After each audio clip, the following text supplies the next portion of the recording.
हर तरफ श्री कृष्ण जन्मोत्सव की धूम मची हुई है और हो भी क्यों ना, हमारे प्यारे लड्डू गोपाल का जन्मोत्सव जो है, तो आज के दिन जगह जगह उन्हें प्रसन्न करने के लिए बनाए जाते हैं 56 भोग।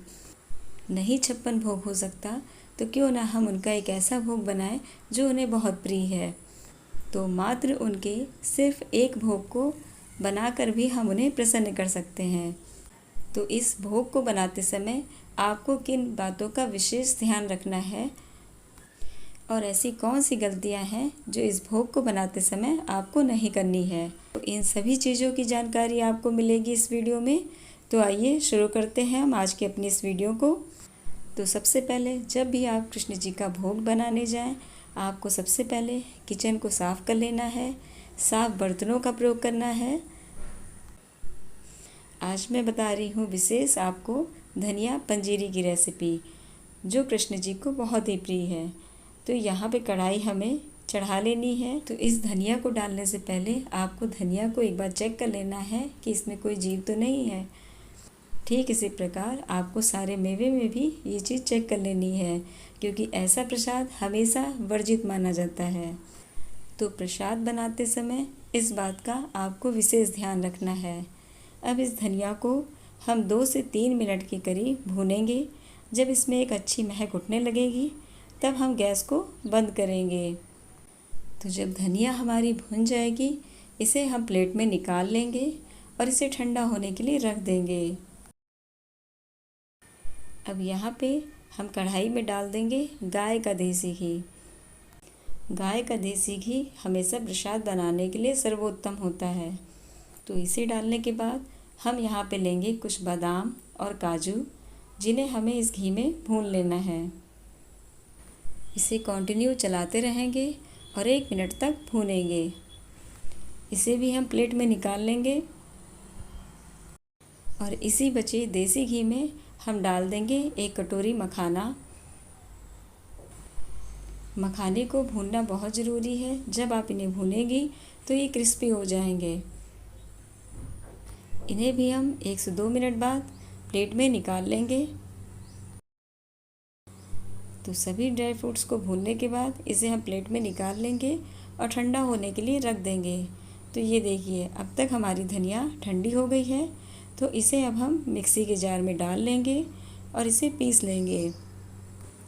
यहाँ पे आप कोशिश कीजिएगा कि पंजीरी आप हमेशा साबुत धनिया की ही बनाएं, क्योंकि जब भी आप मार्केट से साबुत धनिया लाती हैं तो उसमें बहुत अच्छी महक रहती है, लेकिन बाद में जब ये पिसा हुआ पाउडर आप लाएंगी तो उसमें धनिया की महक ख़त्म हो जाती है कुछ समय के बाद। तो आप हमेशा धनिया पंजीरी जब भी बनाएं तो साबुत धनिया का प्रयोग करें।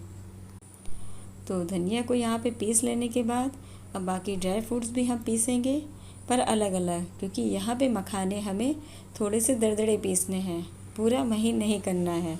तो इसलिए हम मखाना अलग पीसेंगे और बादाम और काजू अलग से पीसेंगे। तो ये देखिए, मखाने को हमें इस प्रकार से दरदरा पीसना है, बहुत महीन नहीं करना है। इसे हम एक कटोरी में निकाल लेंगे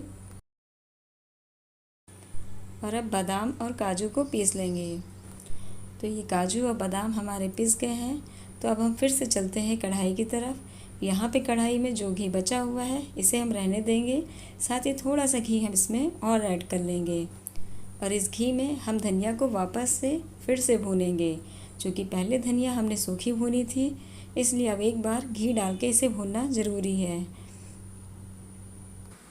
धनिया में घी के मिक्स हो जाने के बाद यहाँ पे पिसे हुए हम मखाने डाल देंगे, साथ ही नारियल का बुरादा डाल देंगे, थोड़ी सी किशमिश डालेंगे, जो भुने हुए काजू और बादाम पीस के हमने रखे थे वो डाल देंगे। यहाँ पे हम डाल देंगे पिसी हुई चीनी। चीनी की क्वांटिटी जिस हिसाब से मैंने 1 कटोरी धनिया ली थी, ठीक उसी प्रकार उसी कटोरी से 1 कटोरी मैंने चीनी ली हुई है। तो जितना आप ड्राई फ्रूट्स का प्रयोग कीजिएगा उसी के अकॉर्डिंग चीनी कम या ज़्यादा कर लीजिएगा। अब डाली गई इन सभी सामग्रियों को हमें अच्छे से मिक्स कर लेना है। तो सभी सामग्रियों के मिक्स हो जाने के बाद लास्ट में यहाँ पे हम प्रयोग करेंगे सोट पाउडर। सोड पाउडर का प्रयोग इस पंजीरी में किया जाना विशेष रूप से ज़रूरी है फ्रेंड। बिना इस सोड पाउडर के ये पंजीरी अधूरी है फ्रेंड। ये पंजीरी महिलाओं और उनके नवजात बच्चों के लिए विशेष फ़ायदेमंद होती है, इसीलिए श्री कृष्ण जन्माष्टमी में इस पंजीरी का प्रयोग विशेष रूप से किया जाता है। तो अब इसे हम निकाल लेंगे प्लेट में, और ये भोग तब तक पूर्ण नहीं होगा जब तक इस पर तुलसी का पत्र रख नहीं दिया जाए, क्योंकि तुलसी का पत्र विष्णु जी को अति प्रिय है। तो आप जब भी भोग लगाएं तो उससे पहले इसमें तुलसी का पत्ता ज़रूर रखें। तो बन गया ना लड्डू गोपाल का प्रिय भोग। तो बढ़िया, इस जन्माष्टमी में आप लड्डू गोपाल को इस धनिया पंजीरी का भोग लगाएं। और यदि आपको ये वीडियो अच्छी लगी हो, लाभकारी लगी हो, तो प्लीज़ फ्रेंड हमारे चैनल को लाइक करें, सब्सक्राइब करें और अपने प्यारे दोस्तों को इसे शेयर ज़रूर करें। आप सभी को जन्माष्टमी की हार्दिक शुभकामनाएं। आप सभी का दिन शुभ और मंगलमय हो। नमस्कार।